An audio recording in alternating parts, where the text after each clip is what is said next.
राधे राधे, जय श्री कृष्ण। आज मैं आपको एक कहानी सुनाती हूँ, परोपकार की ईंट। बहुत समय पहले की बात है कि एक विख्यात ऋषि गुरुकुल में बालकों को शिक्षा प्रदान किया करते थे। उनके गुरुकुल में बड़े बड़े राजा महाराजाओं के पुत्रों से लेकर साधारण परिवार के लड़के भी पढ़ते थे। वर्षों से शिक्षा प्राप्त कर रहे शिष्यों की शिक्षा आज पूर्ण हो रही थी और सभी बड़े उत्साह के साथ अपने घरों को लौटने की तैयारी कर रहे थे। तभी रिसीवर की तेज आवाज़ सभी के कानों में पड़ी, आप सभी मैदान में एकत्रित हो जाएं। आदेश सुनते ही शिष्यों ने ऐसा ही किया। रिसीवर बोले, प्रिय शिष्यों, आज गुरुकुल में आपका अंतिम दिन है। मैं चाहता हूँ यहाँ से प्रस्थान करने से पहले आप सभी एक दौड़ में हिस्सा लें। यह एक बाधा दौड़ होगी। इसमें आपको कहीं कूदना तो कहीं पानी में दौड़ना होगा और इसके आखिरी हिस्से में आपको एक अंधेरी सुरंग में से गुजरना पड़ेगा। तो क्या आप सब तैयार हैं? हाँ, हम तैयार हैं, शिष्यों ने एक स्वर में कहा। दौड़ शुरू हुई। सभी तेजी से भागने लगे। वे तमाम बाधाओं पार करते हुए अंत में एक सुरंग के पास पहुंचे। वहाँ बहुत अंधेरा था और उसमें जगह जगह नुकीले पत्थर भी पड़े थे, जिनके चुभने पर असहनीय पीड़ा का अनुभव होता था। सभी असमंजस में पड़ गए।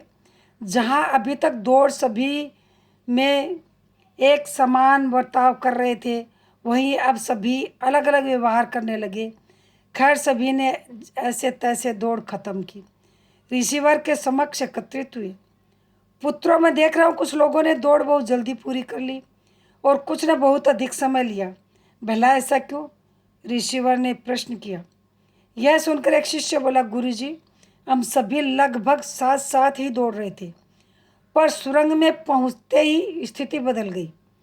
कोई एक दूसरे को धक्का देकर आगे निकलने में लगा हुआ था, तो कोई संभल संभल कर आगे बढ़ रहा था, और कुछ तो ऐसे भी थे जो पैरों में चुभ रहे पत्थरों को उठा उठा कर अपनी जेब में रख रहे थे, ताकि बाद में आने वाले लोगों को पीड़ा न सहनी पड़े। इसलिए सब ने अलग अलग समय में दौड़ पूरी की। ठीक है, जिन लोगों ने पत्थर उठाए वे आगे आए, मुझे वो पत्थर दिखाएं, रिसीवर ने आदेश दिया। आदेश सुनते कुछ शिष्य सामने आए और पत्थर निकालने लगे। पर यह क्या? जिन्हें वे पत्थर समझ रहे थे वो दरअसल में बहुमूल्य हीरे थे। सभी आश्चर्य में पड़ गए और रिसीवर की तरफ देखने लगे। मैं जानता हूँ आप लोग इन हीरो को देखकर आश्चर्य में पड़ गए, रिसीवर बोले। दरअसल इन्हें मैंने ही उस सुरंग में डाला था। यह दूसरों के विषय में सोचने वाले शिष्यों को मेरा इनाम है।